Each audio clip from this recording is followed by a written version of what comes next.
பிரச்சனை வந்தது.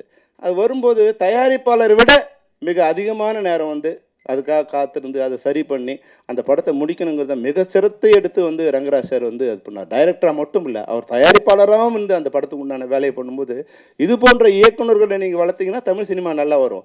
4 மணிக்கு வரவங்களை வச்சு நீ படம் எடுத்துகிட்டு படம் நான் நஷ்டம் அடைஞ்சேன், ரோட்டுக்கு வந்துட்டேன்னா நீ சரியான ஆட்களை, திறமையான ஆட்களை கண்டுபிடிச்சி அவங்களுக்கு வந்து அந்த டெக்னீஷியனை கண்டுபிடிச்சி அவங்களுக்கு படம் கொடுக்கணும். சும்மா வந்து நாளைய இயக்குநர்கள் வந்துட்டாங்க, இல்லை வந்து அவர் வந்து ஷார்ட் ஃபிலிம் எடுத்து கொடுத்தாரு, இதெல்லாம் ஓகே. நான் வந்து அவர்கள் வர வேணாம்னு சொல்ல. புதிய ரத்தம் வந்தால் தான் உடல் வந்து இயங்கிக்கிட்டே இருக்கும். புதிய நீர் வந்தால் தான் நதி ஓடிட்டே இருக்கும், இல்லைன்னா அழுகி குட்டையாக போயிடும், அது வேறு விஷயம். ஆனால் வர்றவங்க வந்து அது வந்து புதிய நதியாக வருதா இல்லை சாக்கடை தொழிற்சாலையிலேருந்து வெளியேற்றப்பட்ட கழிவு நீராங்கிறத நீங்கள் முதல்ல தெரிஞ்சுக்கணும். வர்றவர்களை அவரோட திறமையை சோதிச்சு. இன்னொரு பெரிய விஷயம் என்னென்னா, கதை சொன்னால் ஒருத்தர் டைரக்டர் ஆகிடுறதுங்கிறது இந்த தமிழ் சினிமாவோட பெரிய சாபமாக இருக்குது. கதைக்கும் டைரக்டரும் சம்மந்தமே இல்லைங்க. கதை சொல்கிறவன் கதாசிரியர், கதை சிறப்பாக சொல்கிற ஒருத்தர் இருப்பான், அது விஷயமே இல்லை. அந்த சொல்கிறப்பட்ட கதையை வந்து எப்படி வந்து ஸ்க்ரீனுக்கு கொண்டு வருது, அதுக்குண்டான காட்சிகளை எப்படி அமைக்கிறது, அதுக்குண்டான பின்புலத்தை எப்படி அமைக்கிறது, அதுக்குண்டான நடிகர்களை எப்படி கொண்டு வருது, இதுதான் கதை டைரக்டரோட வேலை. தவிர இவன் கதை சொன்னவெல்லாம் டைரக்டர் ஆகிட்டு தமிழ் சினிமாவை கெடுத்துகிட்டே இருக்காங்க. இப்போ ரங்கராஜ் சார் பண்ணதில் நிறைய கதைகள் வந்து அவர் பண்ண கதை இல்லை, வெளியேருந்து கதை வாங்கி பண்ணது தான் வந்து இன்றைக்கி மிக பிரம்மாண்டமானது இருக்குது. அப்போ இயக்குநர்களுக்கே வந்து ஒரு நோய் இப்போ வந்துடுச்சுன்னா, ஒரு கதை சொல்லியிருக்கேன் சார், அவர் ஓகே பண்ணால் டைரக்டர், கதை ஓகே பண்ணால் எப்படியா டைரக்ட் பண்ண முடியும் சொல்லுங்கள் நீங்கள்? கார் வாங்கினவங்களாம் டிரைவர் ஆக முடியாது இல்லையா? டிரைவிங் தெரிஞ்சவன் தான் டிரைவர். கார் வாங்கிட்டா ஒருத்தர் டிரைவர் நம்ம கொடுக்குறது இல்லை. அப்போது எல்லாத்துக்கும் தராதரம் பார்த்து நம்ம பண்ணுறவங்க வந்து டைரக்ஷன் கூட இன்றைக்கி வந்து அவங்களுடைய இது எப்படி கொண்டு அந்த ஆன் பட்ஜெட்டில் கொண்டு வர முடியுமா? ஒரு கதையை வந்து மணிரத்னம் சார் வந்து பொன்னியின் செல்வனை வந்து 120 நாளில் 2 பார்ட்டும் பட முடிஞ்சது. மொத்தம் வந்து 1000 நாள் ஷூட் பண்ணணும். அப்போ அவங்களால எப்படி முடியுது? அப்போ அது போன்ற திறமை மிக்க இளைஞர்களை இல்லை படைப்பாளிகளை தேர்வு செய்து தமிழ் சினிமா வர வரைக்கும் தமிழ் சினிமா வாழ்ந்துக்கிட்டே இருக்கும். அதில் எந்த பிரச்சனையும் இருக்காது. அது போன்ற இயக்குநர்கள் ஒருத்தர் வந்து எங்களுடைய இயக்குனர் ரங்கராஜ். அது போன்ற பேர்லேயே மாணிக்கமாக இருக்கார் ஒருத்தர். இந்த மேடையில் என் படம் வந்து ஆடியோ ரிலீஸ்க்கு முன்னாடி என் சம்பளத்தை கொடுத்துட்டான்னு சொன்ன ஒரே தயாரிப்பாளர் பேர் வந்து மாணிக்கம் தான். பேரில் மட்டும் மாணிக்கம் இல்லை, நீங்கள் மாணிக்கமாகவும் இருக்கீங்க. அந்த வகையில் இந்த தயாரிப்பாளரோ ரங்கராஜ் சார் வந்து தனக்கு ஒரு வாழ்க்கை வந்தது, தான் மேலே வந்துடணும் அப்படின்னு நினைக்காம அவர் சூஸ் பண்ண எல்லா டெக்னீஷியனும் பாருங்கள், எல்லாருக்குமே இந்த படம் ஒரு வாழ்க்கை தர படமாக அமைஞ்சிருக்கு. தனக்கு ஒரு வாழ்க்கை வரும்போது தன்னோட சேர்ந்த எல்லாரையுமே இல்லை தன்னை போல இருக்கிற எல்லாருமே தேர்ந்தெடுத்து ஒரு கொடுக்குறது.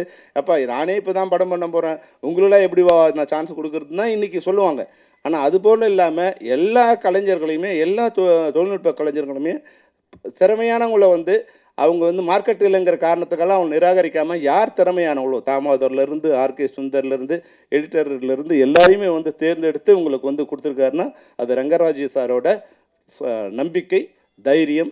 அதுக்கு வந்து துணை போன திரு மாணிக்கம் அவர்களுக்கு எங்களுடைய வாழ்த்தை தெரிவிக்கிறேன். அதுபோல் வந்து நிச்சயமாக ஹீரோயின் உண்மையிலே ரொம்ப அழகாக இருக்காங்க. அவங்க படத்தில் விட நேரில் பார்க்க அழகாக இருக்காங்க. அதுக்கு நீங்கள் கொஞ்சம் எங்களோட காடியெலாம் இருக்கணும்.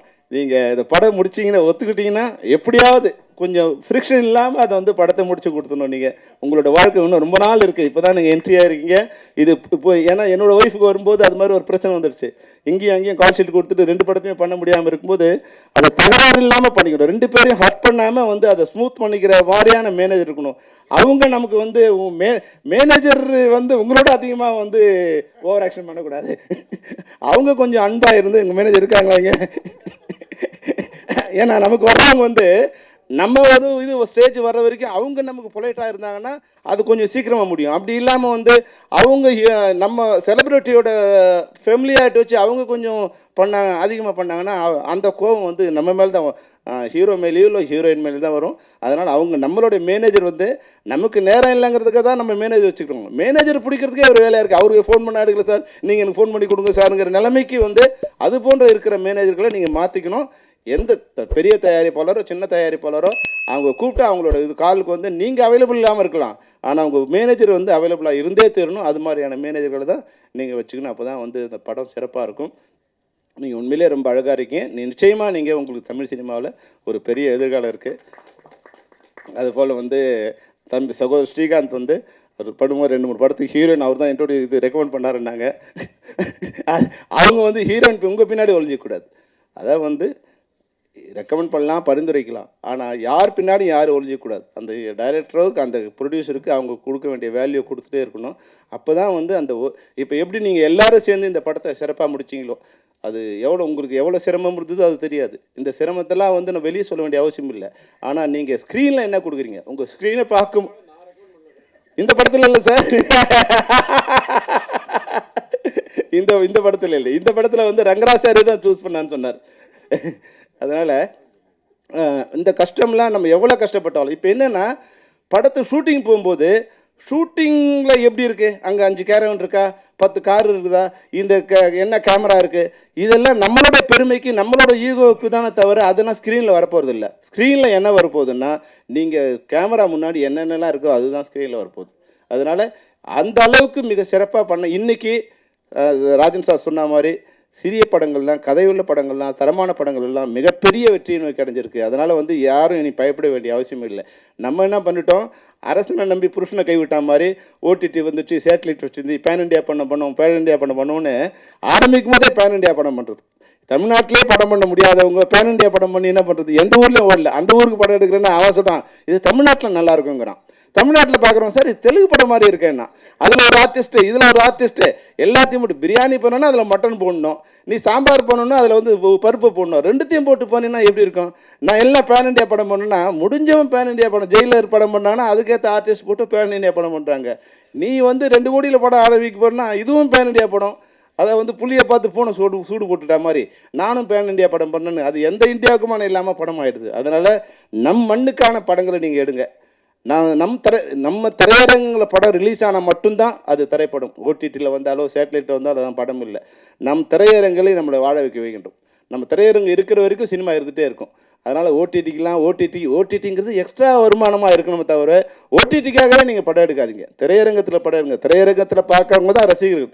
வீட்டில் பார்க்குறவங்களோ ஃபோனில் பார்க்குறவங்களோ அவங்களாம் ரசிகர்கள் இல்லை. ஆனால் அந்த வருமானம் தயாரிப்பாளருக்கு வரப்போகிறதும் இல்லை. அதனால் திரையரங்களை வாழ வைக்கிற மாதிரியான திரைப்படங்களை தான் இயக்குநர்களோ தயாரிப்பாளர்களோ தயாரிக்க வேணும். அப்போது தான் தமிழ் சினிமா நல்லா வரும். இப்போ வந்து உண்மையாகவே தமிழ் சினிமா ஒரு நல்ல வளர்ச்சியை நோக்கி போயிட்டுருக்கு. அது ஒரு 3 நாள் 100 நாள் ஓடி வர வேண்டிய கலெக்ஷன் 3 நாள்லேயே வரக்கூடிய வாய்ப்பு இருக்குது. அது நீங்கள் நன்கு உணர்ந்து சிறிய திரைப்படங்களை இப்போது நம்மகிட்ட ரஜினிகாந்த் சார் டேட் இல்லை. அப்போ நம்ம என்ன பண்ணணும், 2 தான். நம்மகிட்ட பணம் இல்லை, ரஜினிகாந்த் டேட் இல்லை. அப்போ என்ன பண்ணணும், அதுக்கு ஒரு படம் இருக்குன்னா என்ன பண்ணணும், நம்ம அறிவு தான் பணம், நம்ம அறிவு தான் ரஜினிகாந்த். அதை சரியாக வச்சு நீங்கள் சரியான கதையை நீங்கள் பண்ணிங்கன்னா அந்த படம் அதோட காம்படிட் பண்ணக்கூடிய ஜெயிக்கக்கூடிய ஒரு நல்ல வாய்ப்பு தமிழ் சினிமாவில் இன்றைக்கி இருக்குது. நீங்கள் இன்றைக்கி படம் எடுத்திங்கன்னா உலகத்தில் இருக்க எல்லாரும் படம் பார்க்கக்கூடிய விரும்புகிறாங்க. தமிழ் படத்தை உலகத்தில் இருக்க அனைவரும், தமிழ்நாட்டில் மட்டும் இல்லை, தமிழ் படமாக பார்க்க விரும்புகிறாங்க. அவங்களுக்கு படம் பார்க்க அவங்க படத்தை எடுக்க அவங்க விரும்பலை. நீ இங்கிலீஷ் படம் மாதிரி நான் இங்கிலீஷ் படம் மாதிரி எடுத்தலாம் இனிமேலாம் அந்த பருப்புலாம் வேகாது. இங்கிலீஷ் படத்தை நாங்கள் எங்கள் வீட்டில் இங்கிலீஷ் படம் பார்த்துருப்போம். தமிழ் படத்தை பாருங்கள். தமிழ் படத்தை தமிழ் படமாக உலகம் முழுக்க பார்க்க உலகத்தில் இருக்க அனைவரும் தயாராக இருக்காங்க. அதனால் சிறந்த தமிழ் படங்களை நீங்கள் தயாரிக்க வேண்டும், இயக்க வேண்டும். இது போன்ற கொஞ்சம் காதல் கொஞ்சம் முதலிலே வந்து அதனுடைய டைட்டில்லே வந்து அந்த கதையை கொஞ்சம் சொல்லிட்டாரு. சச்சம்மா கொஞ்சம் கதையை சொல்லியிருக்காங்க.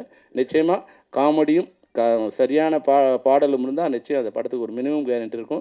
பாடல் வந்து நல்லா இருக்குன்னு சொன்னாங்க. அந்த வகையில் இந்த படம் மிகச்சிறப்பான வெற்றி கொடுத்து, அப்போ கேரங்க இது பண்ணார்னா பக்கத்து ஏழைக்கு பாயாசமாக இருந்தால் அடுத்து நானும் படம் பண்ண வந்துடுவேன்.